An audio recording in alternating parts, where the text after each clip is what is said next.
What do you call something that went against the grain, did something completely different from what was the norm? Disruptive? Revolutionary? Groundbreaking? Well, in that case, you can call Don Garlits Swamp Rat 14 all of them. Because this is a dragster that changed the sport forever. But I think it's just a start on a certain design. As you can tell, the car doesn't look exactly like the other cars.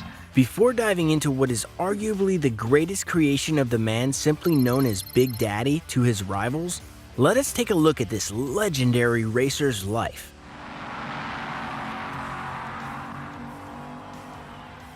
Simply put, Don Garlits is an icon of the sport, and it seems this young man from Seffner, Florida, was destined for greatness from the moment he sat behind the wheel for the first time. Following his passion for anything and everything with an engine, Don opened up a paint and body shop, which evolved into a full-on speed shop at the behest of his stepfather. Garlits also started to make his mark in the local drag racing scene at this time, treating up abandoned airstrip runways in his tuned 1940 Ford convertible. The way Don Garlits got his iconic Swamp Rat nickname is a cult classic. The story goes that the name was coined by another legend in the automotive world, Michigan Motorsports Hall of Famer Serap Seto Pastoyan. Pastoyan had heard of Garlits' heroics early in his drag racing career and had sarcastically placed an ad in Drag News calling Garlits a swamp rat. Although Don wasn't really pleased with Pastoyan's words at first, he would later go on to name all his drag racing machines after it. And the rest, as they say, is history. Garlits' first purpose-built drag racer, the Swamp Rat 1, was powered by the unison of carburetors and nitrous. And once the lights turned green on the Christmas tree, Don was simply unstoppable. This earned him recognition all over the nation, and soon after, he was shattering records from the East Coast to the West with an updated, supercharged engine. Everything was sunshine and rainbows until the 20th of June 1959 dawned, where Don would be on the unlucky end of suffering for the first ever supercharger explosion and a major fire in the top fuel drag racing history. Miraculously, his life was spared, but would miss out on several months of action as he healed from severe burns caused during the aforementioned fire. But no injury could keep this bona fide racer from his passion, and after a brief hiatus, the King Rat was back behind the wheel, taking names. 1963 saw the Big Daddy of drag racing dominate the Winter Nationals with the Swamp Rat 5, with its unique wing generating heaps of downforce and making you see it from a mile away. He also became the first drag racer in the world to hit 200 miles per hour.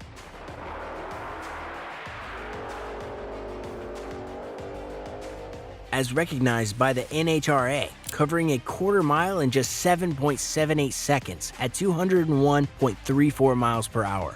Don Garlits would build on this success the following year by winning the 1964 U.S. Nationals, a feat he would go on to achieve 6 more times in his long and illustrious career. He also formed a partnership with Chrysler, and although the start of this partnership was rocky, once the 426 Hemi was tamed, there was no stopping the King Rat on his way to victory.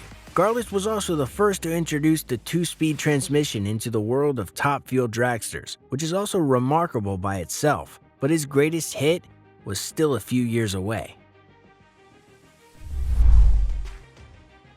Tragedy would strike on the 8th of March 1970, when the driveline exploded on Dodd's dragster as he was barreling down the line's drag strip in Long Beach, California, breaking the car in half and tearing off a part of his right foot while also injuring a spectator.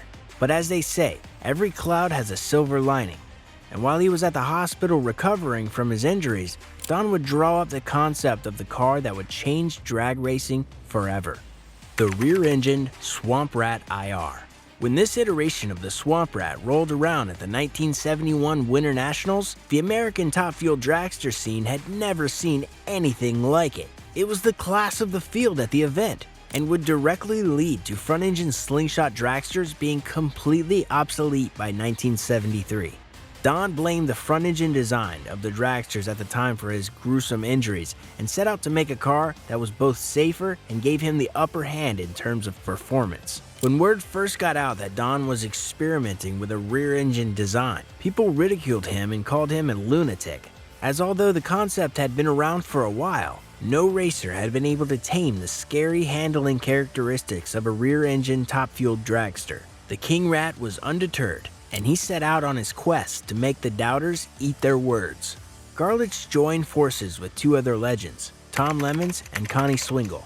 Powered by the trusty 426 Hemi, Don began testing the new Swamp Rat in the winter of 1970, and to say things were off to a bad start would be an understatement. During the test runs, the dragster would constantly veer off the track, but luckily Garlits managed to bring it back in one piece, changing the steering ratio from 6:1, which was the norm at the time, to 10:1 made an instant improvement, which would have undoubtedly been the ray of sunshine Don would have been looking for ahead of its official debut at the 1971 AHRA season opener. Just as Don expected, Swamp Rat 14 was met with immediate resistance. Track officials threatened to ban it, deeming that rear-engine cars were not safe enough to be racing at the upper echelon of drag racing, while the competition flat out refused to line up next to it on the first run. Garlits would prove the doubters wrong by making it to the final and finishing the event as the runner-up. But come the Winter Nationals at Pomona, Big Daddy would be more than prepared.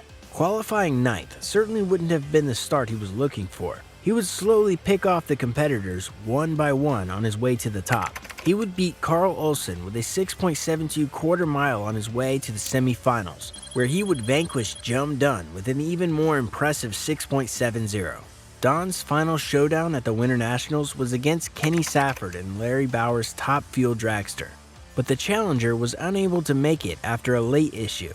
This handed Big Daddy and his radical new dragster the victory, and he would put on a show for the crowd with a 7.03 second glory run down the strip. This was the start of a legendary run for Don Garlits and the Swamp Rat 14. And come the end of the year, the car would have 6 national event victories under its belt. With a top speed of 244 miles per hour, the car was one of the fastest of the era and would pave the way to a new dawn for top-fuel dragsters in the years to come. Plenty of success followed, but as we know, all good things must come to an end. Big Daddy had finally decided to hang up his boots by the end of 1975 NHRA season. But in typical Don Garlits fashion, he went out with a bang. First setting the record for reaching the mythical 250 miles per hour mark for the first time in Top Fuel dragster history, and then winning his first National Hot Rod Association championship at the final race of the season. After a quarter century of reigning at the top of the drag racing scene, this would have been a fitting end for his legacy, but Don had other ideas. After a brief hiatus, Don returned to the sport and piloted his Swamp Rats to 2 more world championships, and would race on and off until 2003. The King Rat was not done yet, and at age 82, go on to set a 184 mile per hour speed record behind the wheel of a 2,000 horsepower EV dragster christened the Swamp 37. He would add to his record tally 5 years later in 2019 when he set a new quarter-mile record at 189.03 miles per hour, piloting the 800 horsepower battery-powered Swamp Rat 38. Don would top the NHRA's list of top 50 racers at the dawn of the new millennium, and we'd argue there's no other more fit for that accolade. A true pioneer of the sport. The impact Garlits has had on the world of drag racing is simply unmatched. If it wasn't for Don and the innovative Swamp Rat IR all those years ago, the drag racing world would look a whole lot different by now. So Don, we salute you. Long live the Big Daddy of drag racing.